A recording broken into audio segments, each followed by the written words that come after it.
Gimana nih untuk video sebelumnya? Tulis di kolom komentar ya. Sudah ada gambaran tentang Monumen Pancasila Sakti. Cara menuju ke Monumen Pancasila Sakti dan juga biodata tentang 7 pahlawan revolusi, 2 pahlawan nasional, dan 1 Ade Irma Suryani Nasution yang telah menjadi korban keganasan G30 SPKI. Begitu juga barang-barang yang masih melekat di dalam tubuh mereka. Untuk video ini kita akan melihat rencana yang dilakukan para pemberontak G30 SPKI terhadap 7 pahlawan revolusi yang diculik, yang dibunuh pada malam hari dini hari dengan tidak manusiawi. Bahkan salah satunya yaitu Ade Irma Suryani yang masih kecil meninggal dunia. Sebelumnya boleh nih dukungannya, like, komen, dan subscribe. Terima kasih. Assalamualaikum, hai semuanya, selamat datang kembali di channelnya Mutia. Jalan-jalan ke museum, objek wisata, tempat yang viral, dan event-event tertentu. Terima kasih. Setiap organisasi untuk mencapai tujuan tertentu pastinya akan adanya rapat bersama anggotanya. Inilah yang dilakukan Partai Komunis Indonesia atau juga singkatan PKI untuk meraih kekuasaannya mengadakan rapat. Maka dibentuklah Biro Khusus PKI yang diketuai oleh Syam Kamaruzaman yang beranggotakan Pono dan Waluyo. Mereka langsung di bawah ketua PKI yaitu DN Aidit. Rapat ingin menjatuhkan pemerintah Republik Indonesia yang sah. Mereka mengadakan latihan sukarela di Lubang Buaya. Alasannya konfrontasi terhadap Malaysia. Dini hari pada tanggal 1 Oktober 1965, 7 perwira TNI Angkatan Darat diculik dan dibunuh oleh G30 SPKI yang kemudian dibawa ke desa Lubang Buaya, Jakarta. 3 diantaranya dibunuh di kediamannya seperti Ahmad Yani, MT Haryono, dan DI Panjaitan. 4 diantaranya Suprapto, Parman, Sutoyo, dan Tandian ini dalam kondisi masih hidup dan mereka disiksa. Semua jenazah dimasukkan di dalam sumur berdiameter 75 cm dengan kedalamannya 12 meter. Selain mereka menculik dan membunuh 6 orang perwira tinggi, 1 orang perwira pertama TNI Angkatan Darat, mereka menguasai beberapa objek vital, salah satunya yaitu Halim Perdana Kusuma. Keadaan genting inilah Pak Soeharto memimpin operasi penumpasan G30 SPKI. Sasaran utamanya adalah merebut kembali objek vital yang sudah dikuasainya, yaitu salah satunya Lanmumah Halim Perdana Kusuma. Proses pencarian 7 perwira TNI Angkatan Darat yang diculik dan dibunuh oleh G30 SPKI ini pada dini hari pada tanggal 1 Oktober 1965 akhirnya berhasil ditemukan di desa Lubang Buaya. Penemuan lokasi ini atas informasi dari agen polisi tingkat 2 Sukitman yang ikut diculik pada saat G30 SPKI. Pasukan RPKAD di bawah pimpinan Dayan 1 Mayor C.I. Santosa menemukan lokasi sumur tua pada tanggal 3 Oktober 1965 sekitar jam 4 sore. Kemudian diangkat pada tanggal 4 Oktober 1965. Setelah 7 jenazah perwira TNI Angkatan Darat selesai divisum dan dimandikan di Rumah Sakit Pusat Angkatan Darat Gatot Subroto, pada malam harinya tanggal 4 Oktober 1965 ke-7 jenazah disemayamkan di ruang bawah sebelah kanan Markas Besar Angkatan Darat. Pada tanggal 5 Oktober upacara pemberangkatan 7 jenazahnya dengan inspektoratnya upacara Menko Hamka yaitu H. Nasution dan dikebumikanlah di Taman Makam Pahlawan Kalibata. Kita lanjut penculikan dan juga pembunuhan para pahlawan revolusi. Diorama ini menceritakan tentang penculikannya Abdul Haris Nasution. Resimen Cakrabirawah yang ditugaskan untuk menculik para pahlawan, salah satunya Jenderal Abdul Haris Nasution. Pengawal rumah Jenderal A.H. Nasution yang berada di halamannya tidak curiga karena mereka memakai pakaian seragam pasukan pengawal istana Resimen Cakrabirawah. Kita lanjut ke penculikannya Jenderal Ahmad Yani Nasution. Sikap tegasnya yang menentang usulan PKI tentang pembentukan Angkatan Kelima menjadikan Letnan Jenderal Ahmad Yani ini menjadi target utama penculikan G30 SPKI. Pasukan ini dipimpin oleh Taltuh Mukdijan. Mereka tiba ke rumah Ahmad Yani dan dibukalah pintu oleh anaknya yaitu Edi, kemudian disuruh untuk memanggil ayahnya. Sersan Rasha mengatakan bahwa Lenan Ahmad Yani diperintahkan untuk menghadap presiden.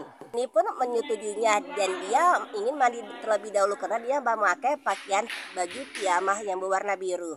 Sersan Rasha pun bilang tidak perlu, akhirnya menyebabkan Lenan Ahmad Yani sendiri marah. Akhirnya Sersan Rasha memerintahkan Kapdah Dijadi untuk membunuh atau menembak Lenan Ahmad Yani. Penculikan Mayor Jenderal Raden Suprapto. Penculikan ini sama dilakukan dini hari pada tanggal 1 Oktober. Serka Sulaiman mengatakan bahwa Majen Raden Suprapto diperintahkan segera menghadap presiden. Raden Suprapto menyanggupinya tetapi akan mengganti pakaian terlebih dahulu, namun para penculik tidak mengizinkan. Raden Suprapto ditodong dan dipaksa keluar. Aryono sendiri sini sebagai Deputi 3 Menata Pangat, dia menentang untuk menasumkan ABRI. Cakrabirawa meminta MT Aryono diperintahkan segera menghadap presiden, namun ia menolaknya dan menyuruh mereka agar kembali lagi pada pukul 8 pagi. Penculikan S. Parman ini dipimpin oleh Serma Satar. Ia diperintahkan untuk segera menghadap presiden karena negara sedang genting. Karena melihat tingkah laku yang tidak wajar, istri Suparman sendiri curiga dan menanyakan surat perintahnya mana. Istrinya pun ingin telepon Ahmad Yani, namun diputus oleh para cakrabirawa. Akhirnya pun Suparman masuk kendaraan untuk dibawa ke desa Lubang Buaya. Penculikan Brigadir Jenderal DI Panjaitan. Pada pukul 3.30 pagi pada tanggal 1 Oktober di rumah Brigadir DI Panjaitan, Jalan Sultan Hasanuddin nomor 52 Blok M Kebayoran Lama, didatangi sejumlah orang yang bersenjata lengkap. Mereka adalah pasukan penculik berkekuatan dengan pimpinan Serma Sukarjo. Mereka membuka paksa pintu pavilion yang terkunci dengan tembakan dan masuk. Para penculik memerintahkan Brigadir DI Panjaitan untuk segera turun dan menghadap presiden. Di bawah todongan senjata, para penculik DI Panjaitan pun berjalan keluar rumah dengan mengenakan pakaian seragam lengkap dihiasi dengan tanda jasanya. Dalam kondisi yang mencekam, ia menyempatkan diri untuk berdoa. Karena mendapatkan perlakuan yang kasar dan penghinaan, secara tiba-tiba juga Panjaitan mencabut pistol dan mencoba untuk menembaknya. Namun, DI Panjaitan lebih dahulu ditembak kepalanya hingga tewas oleh para penculik. Bukan hanya itu saja, mereka belum puas, para penculik pun masih menembaki tubuh Brigadir DI Panjaitan. Jenazahnya kemudian diseret dan dilemparkan ke atas truk untuk selanjutnya dibawa ke desa Lubang Buaya. Penculikan Brigadir Jenderal Sutojo ini dipimpin oleh Serda Subidijo. Kemudian dia diperintahkan sama agar segera untuk menghadap presiden. Para penculik dengan bersenjata mengapit Brigadir Sutojo untuk membawanya keluar dan dinaikkan ke kendaraan. Selanjutnya dibawa ke desa Lubang Buaya. Penculikan Lanang 1 GZI Fir Andres Tendian. Tendian ini adalah ajudan dari Jenderal Abdul Haris Nasution. Pada saat itu ia sedang menginap di pavilionnya. Mendengar suara letusan senjata dari kediaman Jenderal Abdul Haris Nasution, dia pun terbangun. Pemimpin pasukan penculik Peldah Jahurip merasa yakin bahwa yang ditangkapnya adalah Jenderal Abdul Haris Nasution. Akhirnya Tendian digiring dengan tangan terikat ke belakang dan didorong dengan todong laras senapan ke dalam kendaraan untuk dibawa ke desa Lubang Buaya. Pasukan yang hendak menculik Jenderal Ahmad Nasution yang dipimpin oleh Peldah Jahurip mulai bergerak dari desa Lubang Buaya, Jakarta pada tanggal 1 Oktober 1965 dini hari. Untuk mengamankan jalannya penculikan, pasukan disebar dan sebagian lagi masuk ke halaman rumah Wakil Perdana Menteri kedua, yaitu Dr. Liamana di Jalan Tengku Umar nomor 34 Jakarta. Pasukan penculik bertemu dengan salah seorang regu pengawal, Ajun Inspektur Polisi tingkat 1 Karet Sertuit Tumun yang sedang bertugas jaga dan bersenjata. Para penculik berusaha untuk merebut senjatanya, tetapi KS Tumun itu sekuat tenaga berusaha mempertahankannya. Pada saat mempertahankan senjatanya, KS Tumun ditembak dari jarak dekat dan tewas seketika. Tertembaknya Ade Irma Suryani Nasution yang masih kecil. Pada tanggal 1 Oktober dini hari, ibu dan adik perempuan Jenderal Ahmad Nasution yaitu Mardia mendengar suara tembakan di dalam rumah. Mardia pun segera cepat menggendong Ade Irma Suryani Nasution untuk diselamatkan ke kamar sebelah. Karena situasi panik, Matia membuka pintu utama kamar.